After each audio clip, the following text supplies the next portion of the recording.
Well, number 10, address in the right, books. How are you right. feeling after last night? Good. I was, I think, maybe surprised at the reaction. So we had a lot of people over to the house last night, and the focus on the tax abatement conversation surprised me. Okay. People were very interested in that. Now, you invoked former Mayor Coleman Young when you were talking about that. And did you feel that that worked? Were people saying they thought about it in a way Yeah, they of hadn't course. before? His son was at the house last night, and he was certainly moved by it. But yeah, that's what I heard all night, were people saying, I'd forgotten that. Because I've been around long enough, I remember Coleman Young battled with city council to try to bring businesses back and get tax abatements, and he was willing to take the criticism in order to get the jobs here. Yeah. And so I thought it was important to remind the current council members that we used to have leadership who would stand up to the criticism and do the right thing to bring jobs back to Detroit. Other than the tax abatements, what were people most excited about? What stood out the most? I think everybody is very interested to see whether empowering community groups to reduce violence in defined areas is going to work. Nobody in the country has tried this, and I have a lot of groups who have been in who are very confident that they know which groups are fighting with which groups they can feel like they can intervene and diffuse situations, and basically just try to get people in the neighborhood to value life more, because somewhere along the line we just haven't been caring about each other enough, and we're going to see if we can try to change that in a few concentrated areas. So I would love to focus on that program. It's one of the highlights from last night. So are we calling it the Shot Stoppers program officially? We are. This is what the groups call themselves. They say they can be shot stoppers. Okay. And so we're going to give them a chance to prove that. All right. Tell me a little bit more about the process. So you're starting to take applications today. Right. The proposals are out now. So in the next month, groups will come together. They can be activist groups, they can be churches, they could be jobs groups. Some combination will come together and say, this is our neighborhood. We're networked here. We'll take responsibility. And they'll start in July. And then basically every quarter we're going to measure the number of shootings in that area for the quarter before. So the fourth quarter of 23 we'll measure against the fourth quarter of 2022. And if the violence goes down, we will put more and more money behind those groups to expand what they're doing successfully. So it's not just $700,000 check at the beginning of the year, we'll see in 2 years and look at the numbers? Yeah, so we will pay them $175,000 a quarter, so you get it as you go.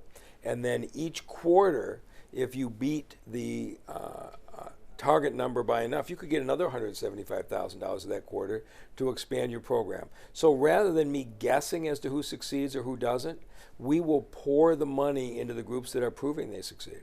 Now, what happens when those numbers go down, or the numbers are going in the opposite direction and it's not as much improvement as you'd like to see? So at the end of the first year, we have the ability, if somebody's going the wrong direction, to terminate them.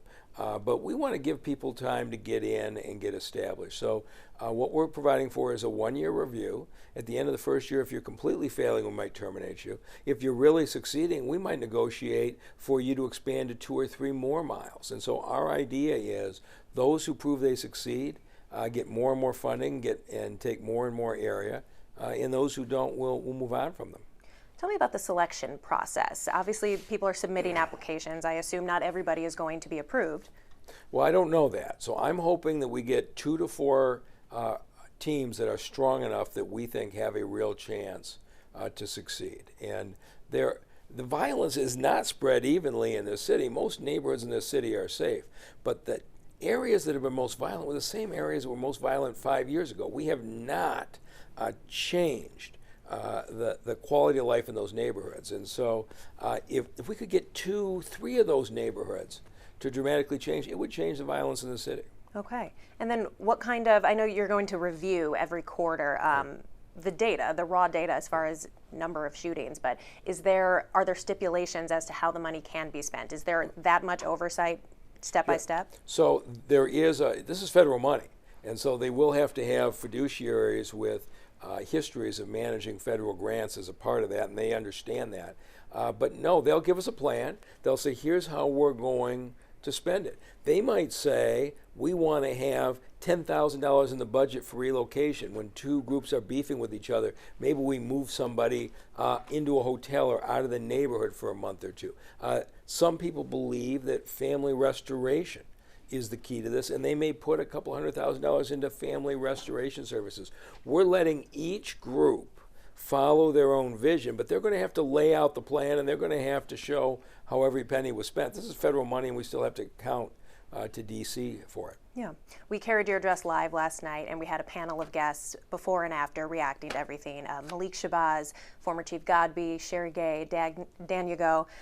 There was a lot of applause for this program, but there was also a little bit of concern. Some were saying it felt like maybe the buck was being passed on to the people. You guys figure it out. Do you think there's any fairness to that? So, we have responsibility for the crime rate. I think the Detroit Police Department is doing a good job. I think Dawn Eisen in the U.S. Attorney's Office is doing a good job. We're trying to layer something else on, but for too many years, people have spread money among violence prevention programs without any accountability. And everybody has a theory about how their particular activity brings down violence. This time, it's going to be simple. If your area succeeds, we're going to put more money behind you, and if it doesn't, we won't. But there's no question who is responsible. It's my responsibility for the city to be safe, and I'm hoping that this partnership helps that. And some people were slightly groaning a little bit when you said, I don't know if it's going to work. Do you believe in this program's ability? Again, I don't know if it's going to work. What I do know is that what we're doing today is not working fast enough. We have a great police department. They're doing a good job. You have to try new things. And nobody in the country has ever tried taking groups who say, yes, we're networked, yes, we can make an impact, and saying, okay, you take this area and prove it. Nobody's tried it. But a year from now, you and I will have a conversation, and we'll find out whether it succeeded or it didn't. Yeah. Speaking of police, you got a lot of applause for the recently approved raises. Also some questions, especially from former Chief Godbee. Is it time to revisit the residency requirement? Well, that's an issue for Lansing, so I don't have any control over that. Would you support that, though? I've Do you always believe? supported it, but the state law in Lansing's been settled for 20 years. So I try to be honest with people what we can do and what we can't do.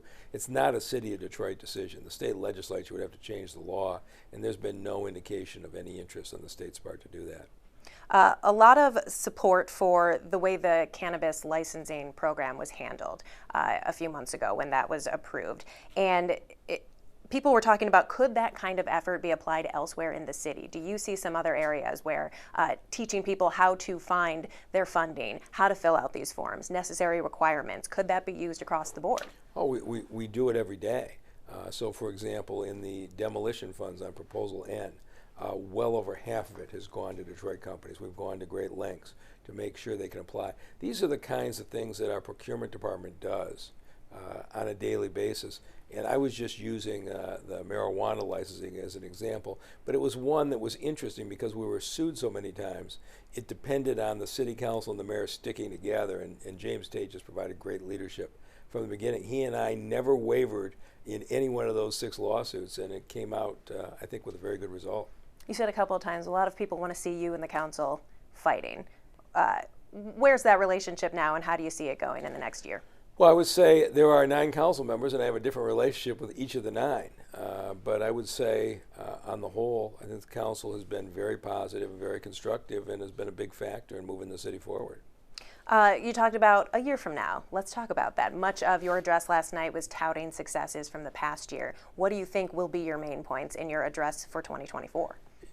As the great philosopher Jim Harbaugh said, no person knows the future. So I'm not in the prediction business. I just work hard and make as much progress as we can. And a year from now, we'll see. But I'm not the kind of politician that announces some new violence program and declares it a national model when it hasn't even been implemented yet.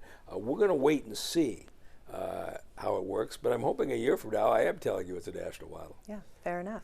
I wanted to hit on some just sort of miscellaneous points. American Rescue Plan, how much is left there, and what's the future with needing to spend those funds? You can go on our website, and it's up to the minute what the amount is, but we appropriated 827 million.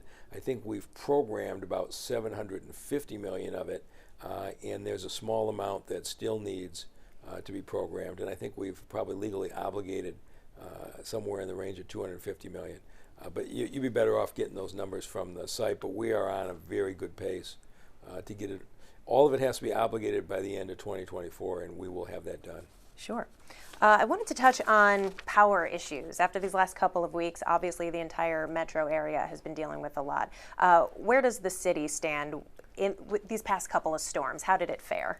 Yeah, we fared about average for southeastern Michigan, and it isn't an acceptable level. But we have to recognize what's happening with climate change. This was an ice storm, but in the summertime, there were far more high wind events last summer than we've ever had before. And the summer winds bring the trees down on these power lines, and so we're going to have this happen again and again. And so I continue to have conversations with DTE about the fact that I think power lines should be buried. Now that would be a massive undertaking, but we're talking now about every time a road is being fixed, every time a cable line is being fixed, every time a water line is going in, let's take the advantage of the cost of digging up the road and bury the power lines at the same time so that you could do it on a cost-effective basis. So it would take 20 or 25 years to bury the power lines in this region.